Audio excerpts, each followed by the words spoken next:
John Magufuli, Tanzania's bulldozer president. John Pombe Magufuli, the son of a peasant farmer who became Tanzania's president in 2015, has died aged 61.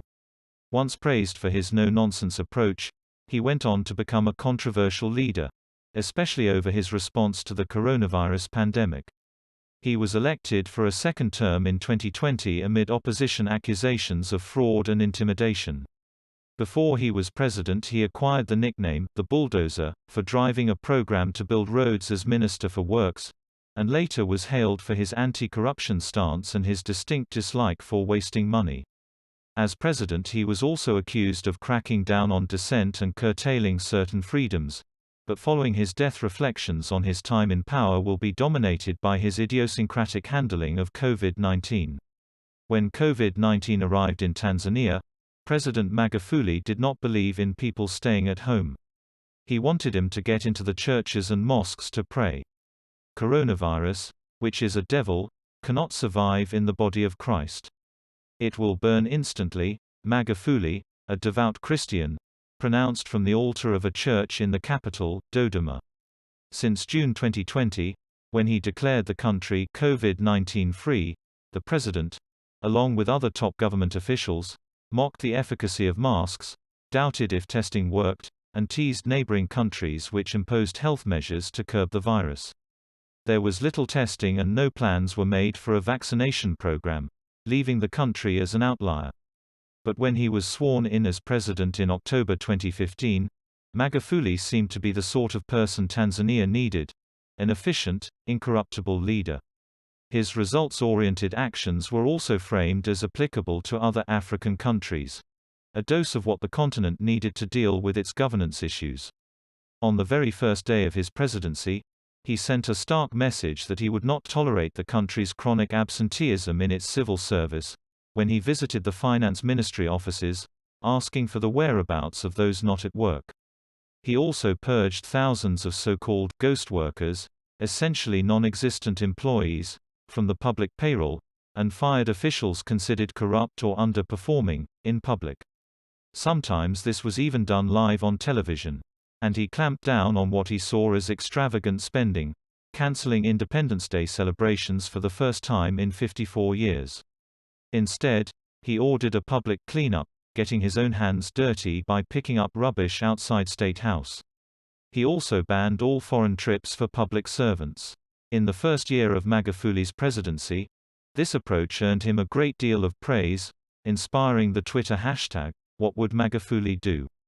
While some posts mocked the president's austere policies, for example, "Was about to buy myself an oven, then I asked myself what would Magufuli do," with a photo of a saucepan suspended over candles. Others called for more African leaders to emulate his leadership style. In 2017, a Kenyan professor went so far as to call for the Magufulication of Africa during an address at the University of Dar es Salaam. But from the outset, it was also clear there was a darker side to his leadership, that a number of his initiatives would slowly chip away at the country's democratic space.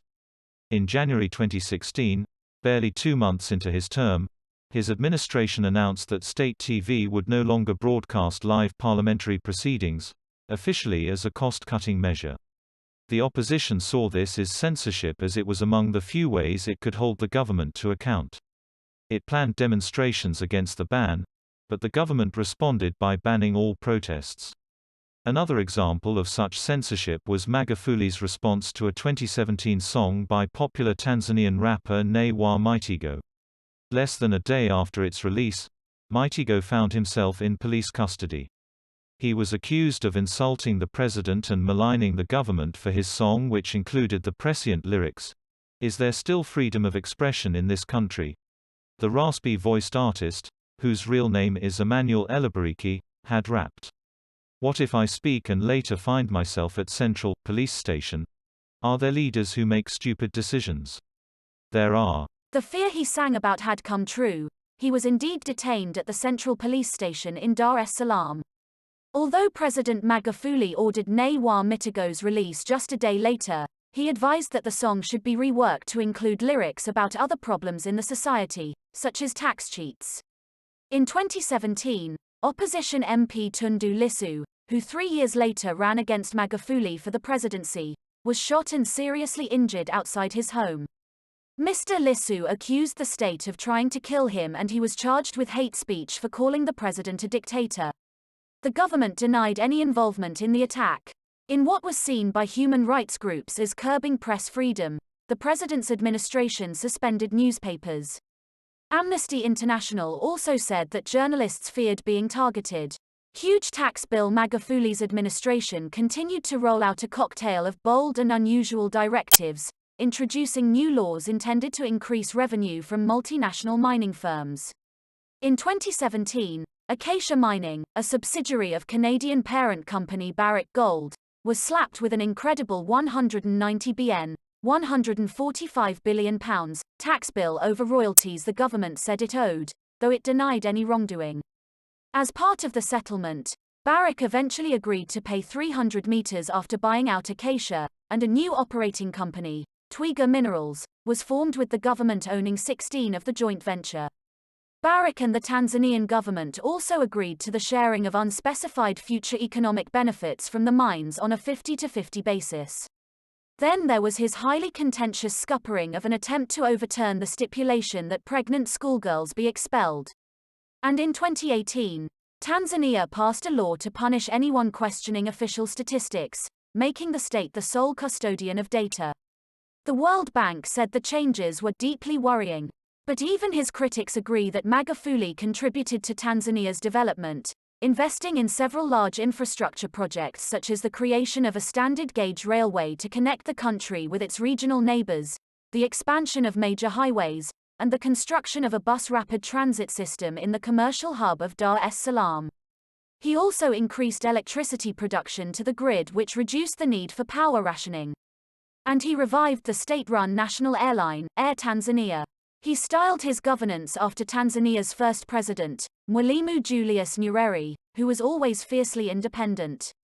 And this appeared to inform his approach to coronavirus.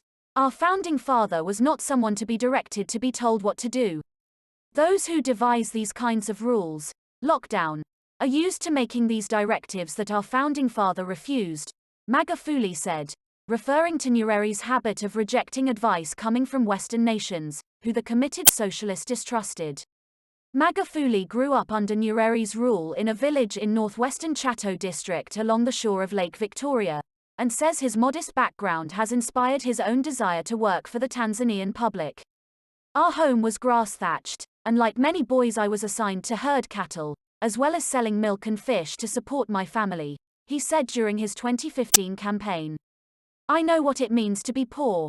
I will strive to help improve people's welfare, he added. After school he worked for a year as a senior school maths and chemistry teacher before returning to further education. He worked for a few years as an industrial chemist before resigning in 1995 to run for the parliamentary seat in his own Chato constituency. After taking that seat, he quickly rose through the ranks to be appointed Deputy Minister for Public Works. The department's senior minister, Mama Anna Abdullah, says his no-nonsense style, focused on efficiency and results, was quickly evident.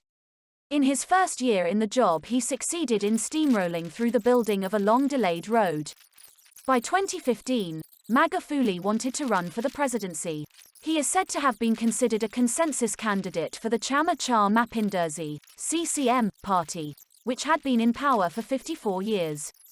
The elections were the tightest in the country's history, but Magufuli pulled ahead to win with 58% of the vote. He won his second term with 84% of the vote, but the main opposition parties denounced the result as fraudulent. News taken from BBC. Please subscribe to my channel. Thanks for watching.